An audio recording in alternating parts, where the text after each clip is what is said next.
He did it! Bang! Pascal Siakam headed to the Bay. He is a 2025 All-Star.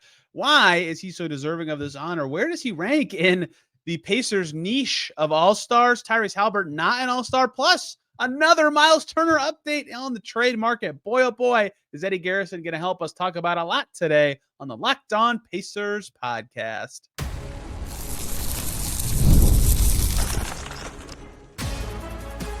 You are Locked On Pacers, your daily Indiana Pacers podcast, part of the Locked On Podcast Network, your team every day. What up, y'all? Happy Friday. Congrats. You made it through the week, and welcome into another edition of the Locked On Pacers podcast, where we, of course, talk about the Indiana Pacers. As always, my name's Tony East. I cover the team for Forbes, and today, lots to get to. Pascal Siakam, he did it. So well-deserved. An all-star, the Pacers all-star this season. I talked about this earlier this week, why I thought this would be the case. It officially is. He joins the East Reserve pool. Why did he deserve it? Well, lots of reasons. And Eddie Garrison is going to join me to break down all of them, including some good ones that I hadn't even thought of from Eddie. Then Tyrese Haliburton, not an all-star. Will this motivate him? What does having time off mean for him? Eddie with some great points on that. Did he deserve it? We'll talk about that. And then Mark Stein with some more reporting on Myles Turner's trade reality, and I think the closest to fact we've seen so far on the market. We'll close out with that. So much to get to with Eddie Garrison today. Let's just jump right in. It's official! Pascal Siakam is a three-time All-Star and an All-Star for the first time with the Pacers, as I thought would be the case. He well-deserved spot for him in the Eastern Conference front court. Much to discuss after he had his best game of the season and then was named an All-Star about what this means, and something niche that I looked up that I think actually is very telling about what this means for the Pacers franchise. Joining me to break this all down, a man who does not play for the Atlanta Hawks and got snubbed from the All-Star game. It's Eddie Garrison from the Pacers Radio Network and 107.5 The Fan. Eddie, how are you? I'm great, Tony. Thanks for having me as always. How are you? I just got in trouble because I asked, how are you? Which I hear in our business is not how you're supposed to start these interviews, but I do it every time. I actually care about the answer. I don't mind it. I don't understand why people would have an issue with it. Well, the inside baseball. I know people want to hear me talk about Pascal. I would ask Pascal Siakam how he was too if he was the other guy on the screen right now. It's like listeners don't care, right? And I do appreciate podcasts to get right into it, but I care. Dang it, I care. Pascal Siakam, well deserved in the Eastern Conference reserve field that also features Damian Lillard, Darius Garland, Evan Mobley, and I'm forgetting Tyler Hero. Jaylen Brown, and I'm forgetting the final player there. I thought he would make it because of lots of stuff that I already referenced this week. His stats, just per game stats, are only matched by about 12 other players in the league, and only 6 of them were in the East. And a couple of those players were not playing enough this year, like Ben Caro, like Franz, like Scotty Barnes, and like Joel Embiid, right? So he had a health advantage. He's played every game. He had a consistency advantage. That's been my strongest argument in his favor. Very, very few bad games, lots of between 20 and 25 point games, and finally had like a, ooh, look at that moment game, probably after all the coaches submitted their ballots, albeit, but still a terrific game Wednesday night. And he's been great on both ends for the East's 5th best team that could be in 4th by the end of this week. Once they got their record in order, I thought there was no way the Pacers didn't have an all-star, and he was their best player. So it felt very clear to me. I haven't actually seen anyone say that he's the guy that should be replaced by the snubs on the internet so far. Good job, people I follow who cover the league. Eddie, did you think he would make it? Were you surprised? How did you feel about this? Not surprised at all. I had a feeling that if the Pacers were going to get one, it would be him, just because, as you outlined, the consistency, the fact that he really hasn't had any bad games. He's had a couple bad shooting games, but the performance still was consistent along that 50 to 20 point range. And then obviously, I wonder if he found out yesterday that he was an all-star and then went out and just went crazy because of that in celebration. But kind of crazy to think about that prior to last night, he hadn't scored 30 in a game yet this year with how good and consistent he's been all season long. 29 several times. Yes, several times. But well-deserved as well. Glad that he got that 3rd all-star for his career. And I just hope that they can continue to bid on this going forward in terms of their overall success as a team. Yeah, it's weird. Like, I don't know if you feel this way, but like one-time All-Star, I'm like, all right, you had like one great season. Like, that's cool, but no one's going to call you an All-Star when they talk about you. 2 times, maybe people will. When you get to 3, it's like you had a long part of your career where you were really good. Like, people will remember you as a great player. I don't know why I have that line in my head. Like Roy Hibbert's a 2-timer, and no one's like, he was a star for so long, right? He was clearly very good for a long time. Like the third one is in my mind a demarcation thing, and Siakam has that now.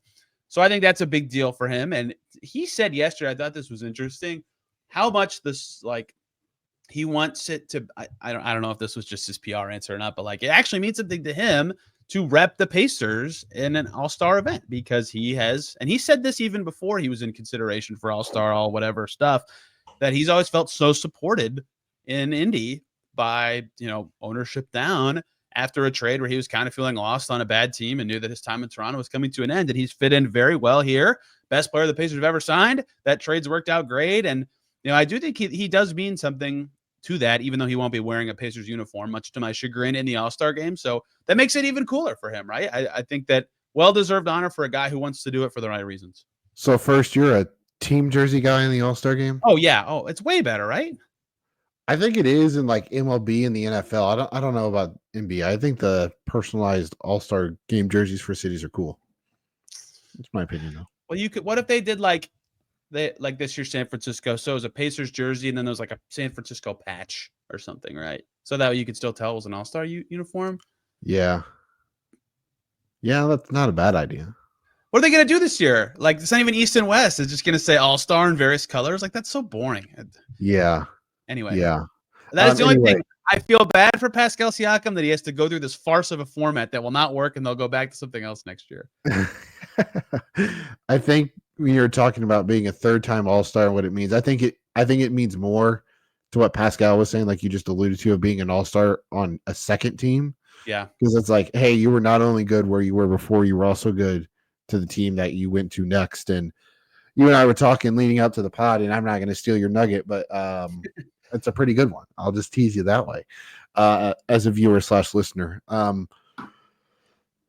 I think for this Pacers team with Pascal, it's been the way that they played with them last year compared to this year has been drastically different. Of course, last year, a lot of learning on the fly, but I think they did a lot of self-reflection in the offseason and found ways to better utilize him. They finally got him more involved on the block and let him be a distributor.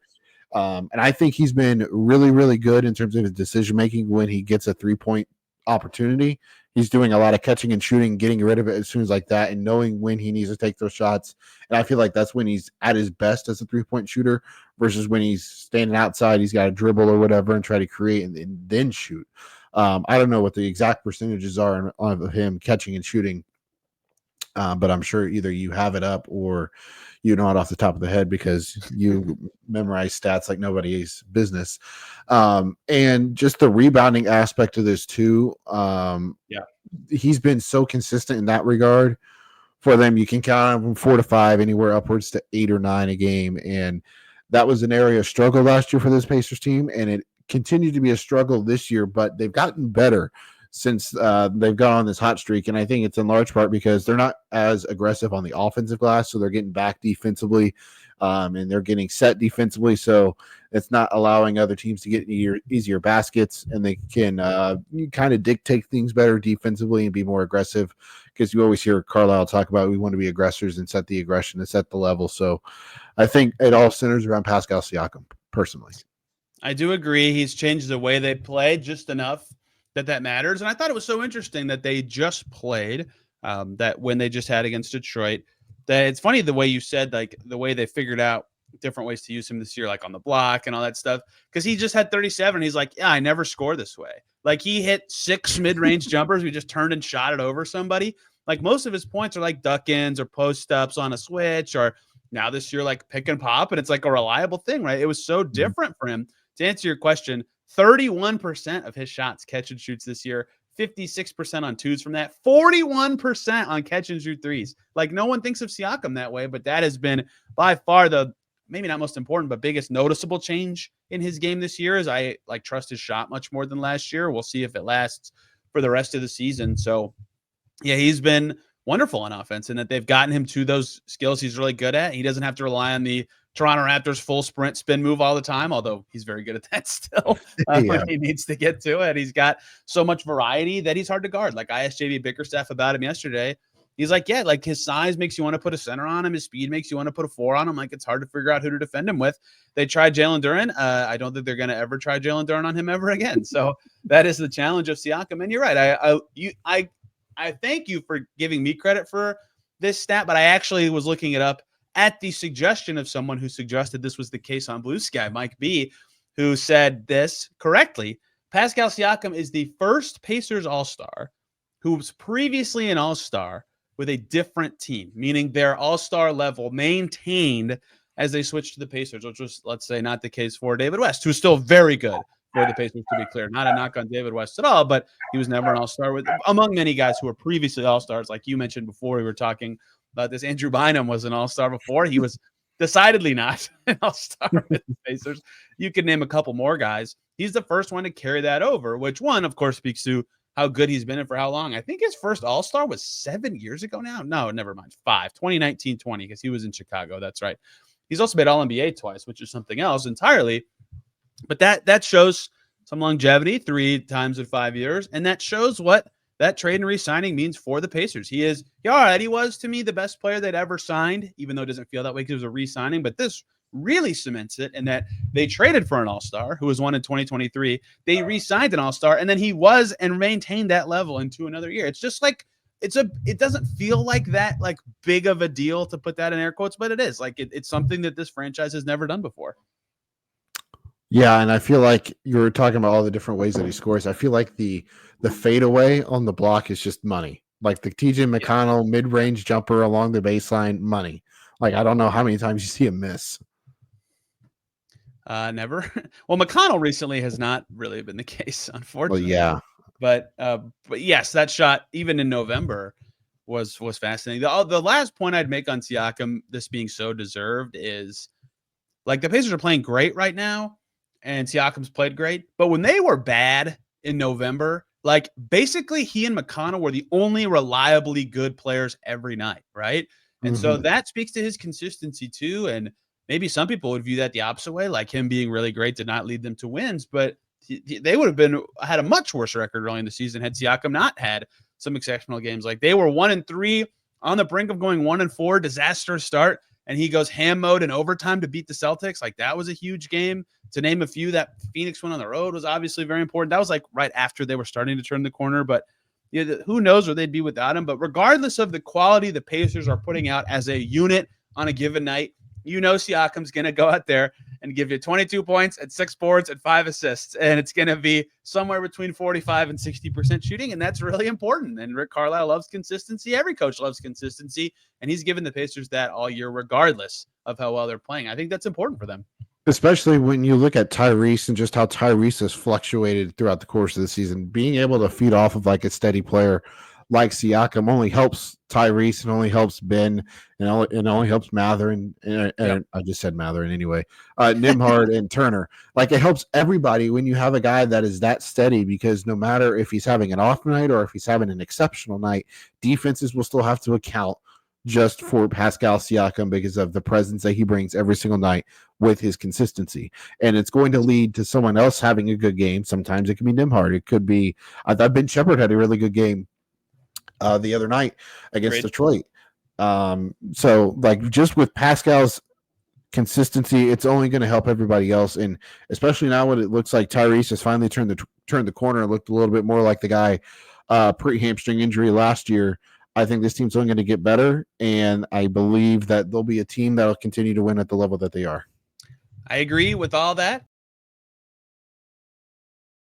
Everybody, short little break here so we can talk about TurboTax. This is a message from sponsor Intuit TurboTax. Taxes was waiting and wondering and worrying if you were going to get any money back, and then waiting, wondering, and worrying some more. Now Taxes is matching with a TurboTax expert who can do your taxes as soon as today. An expert who gives your taxes their undivided attention as they work on your return while you get real-time updates on their progress so you can focus on your day. An expert who will find you every deduction possible and file every form, every investment, everything with 100% accuracy, all so you can get the most money back guaranteed. No waiting, no wondering, no worries. Now this is Taxes. Get an expert now on TurboTax.com. Only available with TurboTax Live Full Service. Real-time updates only in the iOS mobile app. See guarantee details at turbotax.com/guarantees.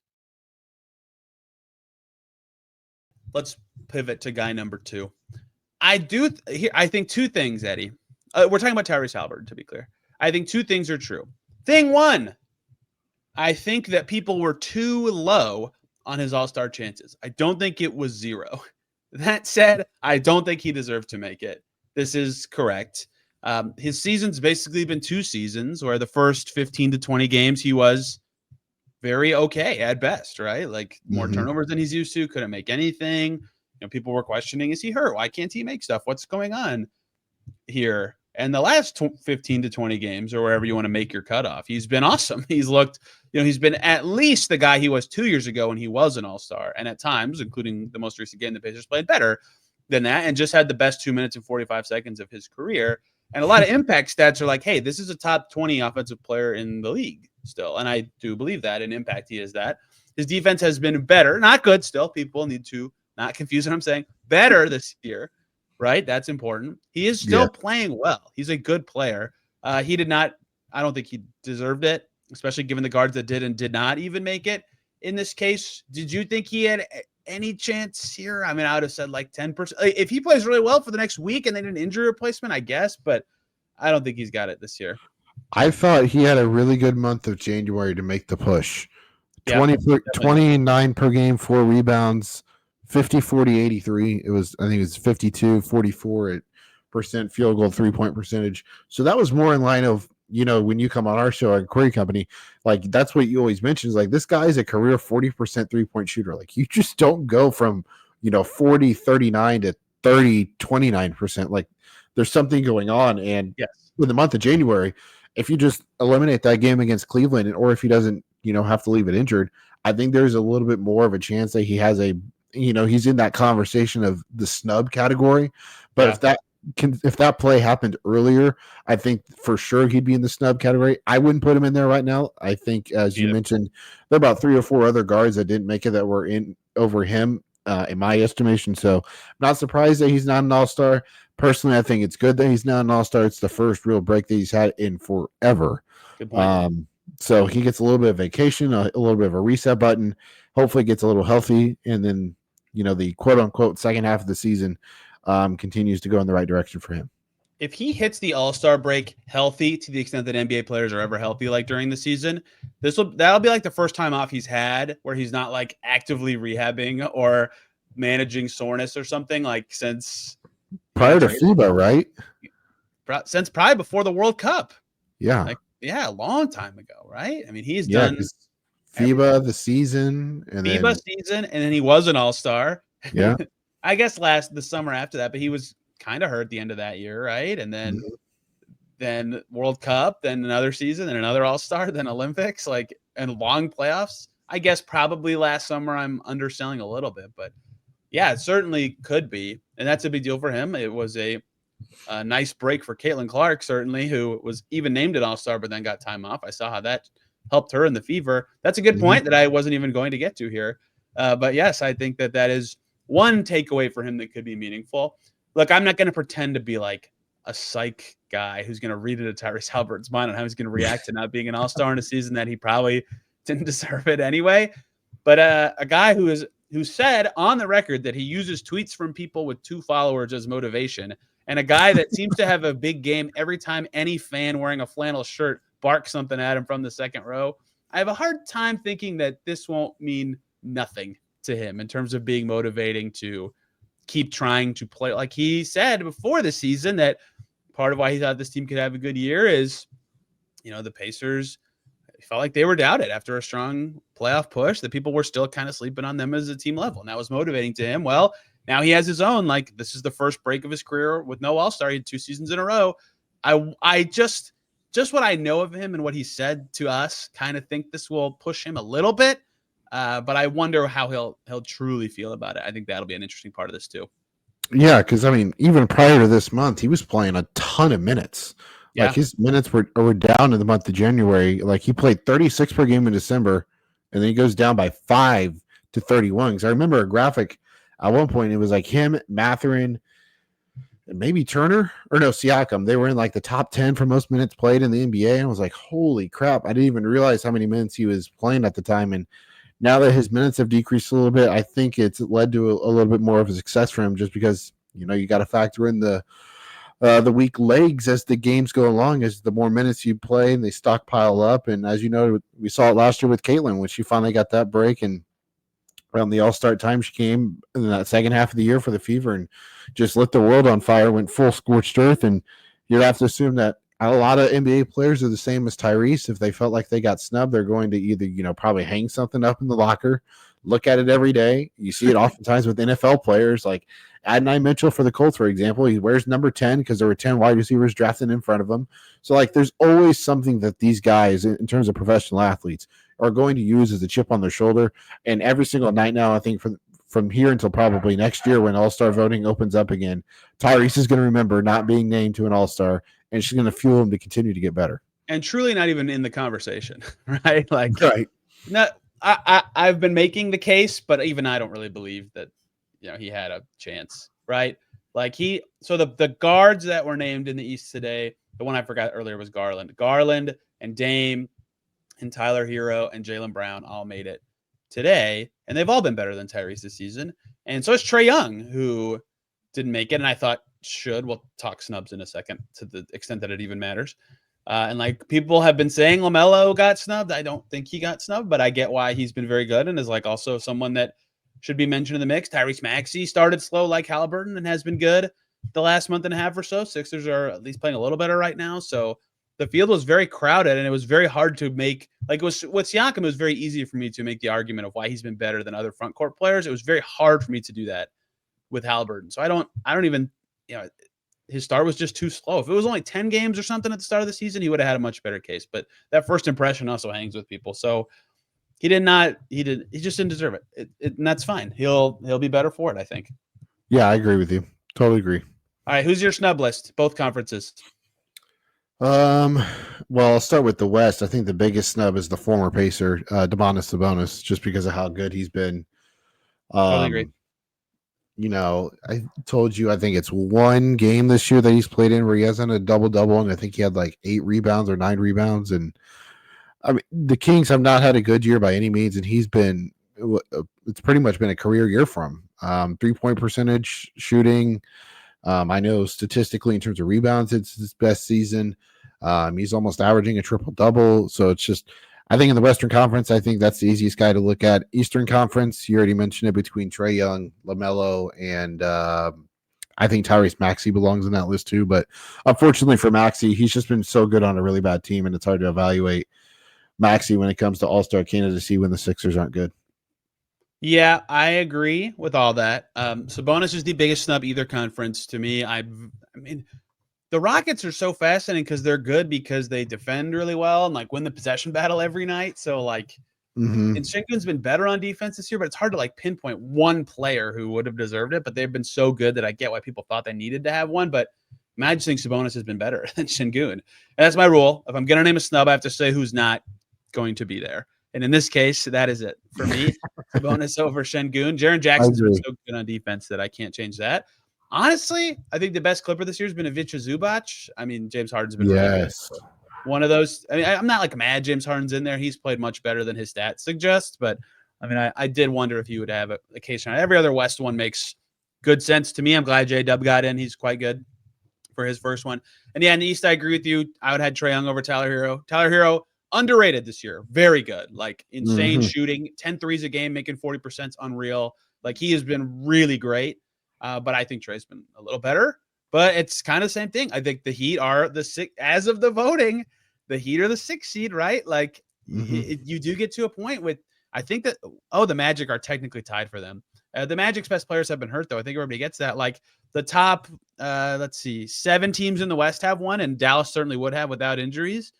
So really the top 9 in the West do. And in the East, the top, again, Orlando with injuries would have had one. The top 8 in the East do as well. So someone on the Rockets had to make it. Someone on the Heat have to make it. And I think those are the 2 guys I think have the flimsiest case. The Tyler Hero and Şengün have been good, but I'm with you. I would have had Trae and Sabonis over those 2. What about Kyrie? he's missed not a ton of time. I think he's in the top 5 snubs, certainly. Like if you made me extend my snub list, he'd be there. Who else would I? Maxi's a good pull. It's tough. It is really tough. I mean, can they just give Luka a spot and then immediately injury replace him? Because when he has played, he's been one of the best players in the league, right? That's a good point. Yeah. Yeah, I get why they don't do that, but I mean, we're all pretend he returns right after the All-Star break and is really amazing the rest of the season, and then they have a good playoff run. Like people will look back and be like, "Why wasn't he an All-Star this year?" Like I always think weird about how that looks historically, even though it doesn't really matter. Zach LaVine kind of had a case. I think he was pretty good this year. Devin Booker also would be in my top 5 snubs. Oh yeah, but he started slow too. He had the Haliburton problem. One more break here, guys. So we can talk about FanDuel. Super Bowl 59 is here. 1 game, 2 teams, endless possibilities, and there is no better way to make every play more exciting than with FanDuel Sportsbook. Whether it's predicting the first touchdown, calling the MVP, or even betting on the coin toss, FanDuel makes it easy to get in on the action. With live betting all game long, you can adjust your bets as the game unfolds and feel the thrill from kickoff to the final whistle. The live betting feature lets you stay involved no matter what happens on the field, and the app is super easy to navigate. Plus, knowing that you can place a $5 bet and potentially win $200 in bonus bets for the Super Bowl, that is the icing on the cake. So download the app or head to FanDuel.com to get started. Bet just $5, and if you win, you'll score $200 in bonus bets. That's FanDuel.com. Bet with FanDuel, an official partner of Super Bowl 59. All right, Eddie, hard pivot. This is funny, but this reporting comes out 3 days after I did my What's Going On in the Trade reporting podcast. Mark Stein in the Stein line, the GOAT Mark Stein. He just crushes it. I'm going to just verbatim read from his Substack about Myles Turner. Let's get right to the latest from his notebook featuring lots of Myles Turner talk. Next paragraph. The Pacers' phones are undeniably ringing with interest in Myles Turner. That was inevitable with Turner just months away from unrestricted free agency now. Yet the prevailing league-wide sense 1 week out from the trade buzzer is the Pacers do not want to trade Turner. There's a strong belief among some league personnel that Indiana would need to see proposals that return a starting-level center to even consider the notion. There's undeniable risk in that stance for Indiana because the floor-spacing big man might want more in free agency than the Pacers want to pay him, but the team is 10-2 in 2025 and convinced it has rediscovered the blueprint that led to an Eastern Conference Finals run last season. The Pacers don't want to mess with that mojo in the short term.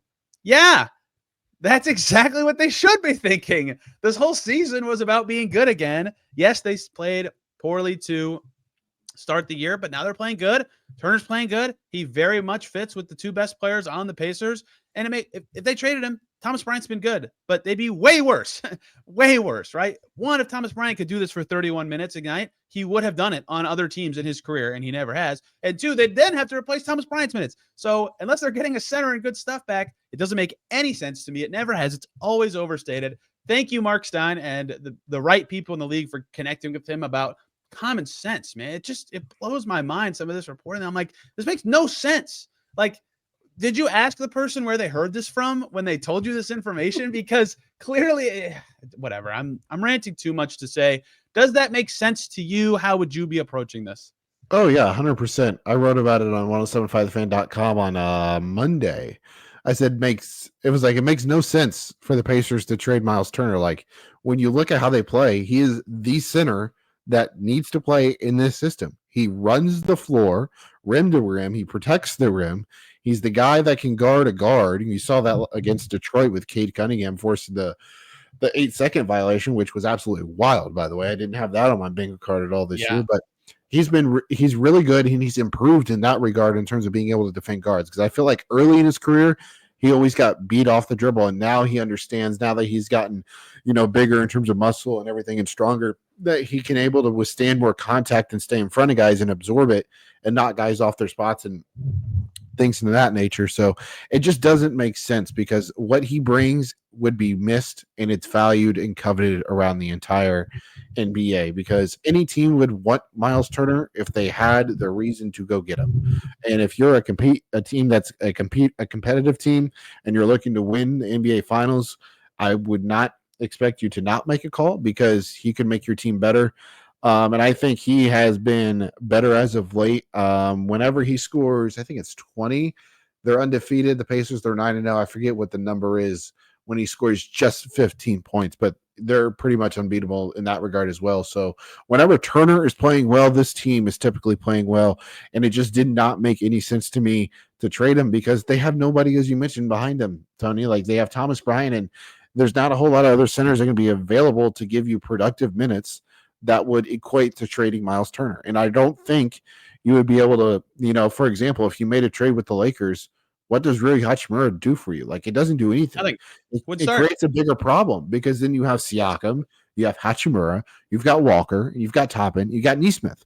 Like, you got all those guys, and you're already having trouble as it is to divvy up minutes, to find minutes for Jarvis Walker to get on the floor. So, to me, it just didn't make sense. I think if there's anything they're going to do, it would have to involve probably Mathurin. It would have to involve Toppin, maybe Nesmith. Maybe that's going a little bit of a stretch, though, just because I know how much they value his toughness, his leadership on the court, and his defense. And his contract is amazing. That too. That's why he has more trade value than who he is as a player because his contract is so good. Regardless of my Nesmith opinions that I've given before, yes, I agree with basically everything you just said.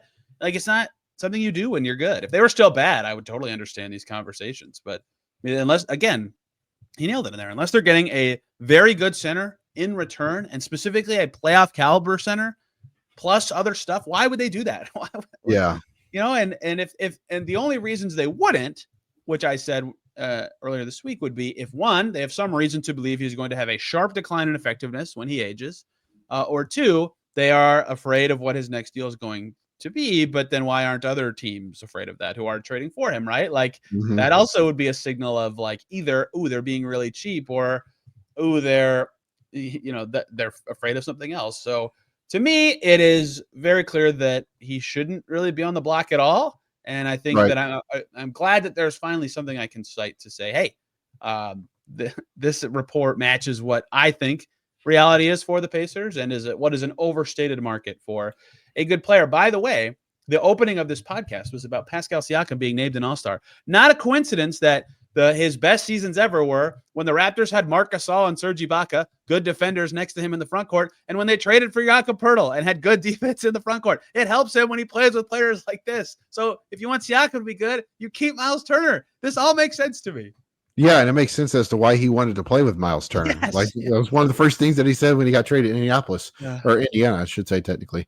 2 questions for you. One, with him being on the expiring deal in an unrestricted free agent, would the Pacers have been able to get whatever they wanted in return for Myles Turner? Maybe. I do think other teams would say, hey, we're going to have to re-sign him. We can't extend him, right, since nobody can. So his value probably isn't like as high as it's been at earlier times in his career, but expirings now also carry lots of value in the new CBA too, right? Lots of teams are in financial jams because they were building their teams planning under previous CBAs, and the cap barely went up this year. So in some ways that's helpful and hurtful. And that is also the reality for the Pacers. What was the other And I know you mentioned this on your last podcast. What would be even a respectable return for Turner? I haven't really thought too much about that. Mid first and a prospect, probably, right? Like he'd start on 25 teams, 20 teams. Like if you're trading for Myles Turner, he's going to start for you, certainly, right? So that is a player who's certainly worth more than a first rounder as is, pending what salary is coming back. Does that seem fair to you? Yeah, I think so. The first, even like if it's a mid first, I'm probably like, man, what does that do for me if I'm the Pacers right now, right?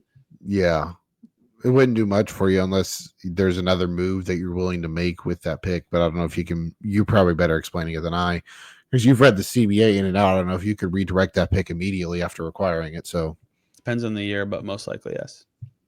Got it. Yeah, it'd be. That's a good question too. Is like, what value does it become worth it? Like, are you getting 2 unprotected future picks from a team that's about to hit a cliff? Like, yeah, you certainly have a meeting if that's an offer that hits your table, right? But I always think this too. Like, we'll never know every offer they get for any player, right? So it's hard to be critical of what they don't do, and we don't know what they didn't do, right? Yeah. Like, if every offer sucks too, that is also a reason they would potentially not move them. So I suspect Myles Turner will still be on the Pacers in a week, but I am educatedly guessing. So don't hold me to that Thank you, Well, Mark Stein, for. I was about to say Mark Stein's usually on it, so I'm going to trust Mark Stein. You know, the first guy to report Bruce Brown to the Pacers was? Was it you? It was Mark Stein. That was not me. It was Mark Stein. Yeah, he was all over that. He crushed it. So, such is life. Now that I got this into Eddie, now I don't have to do another show about all the latest reports about the Pacers because I've done them all. I've caught up. You're caught welcome. up with this today. Thank You're you. welcome. Also in this report, another note about their Cam Johnson link. So I guess keep an eye on that. I still find that tricky to exactly pin down how that would look, but I'm just one guy who can read a cap sheet. Eddie, you're an all-star to me. Thank you for the time. Where can people find you and the things you have to say and write and talk about? At Eddie Garrison _ on Twitter /X, whatever you roll with. I don't roll with X. No one has, still to this day, no one just casually has thrown out X in conversation. Like just X, not without saying Twitter also, which is crazy. It's been like a year and a half, right? Has it really been that long already? That's a good question. I've been making jokes about whatever you call it since it happened. Someone called it Z to me. I thought that was very funny. Twitter became X on July 23rd, 2023. Yes, a year and a half. Wow. I didn't realize it had been that long.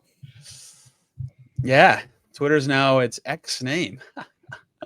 On that note, it is time for me to stop talking into a microphone. It's a weekend, so next show will be after Pacers Hawks on Saturday. Nice 2-day gap for the Pacers here. And then I'll do another trade deadline thing the day after that. Finally have the guest lined up for who I want to talk to. So looking forward to that. And then next week, they play a ton of games and the deadline comes. So lots of fun stuff coming here on the Locked On Pacers podcast. Thank you guys for listening today. Catch you very soon.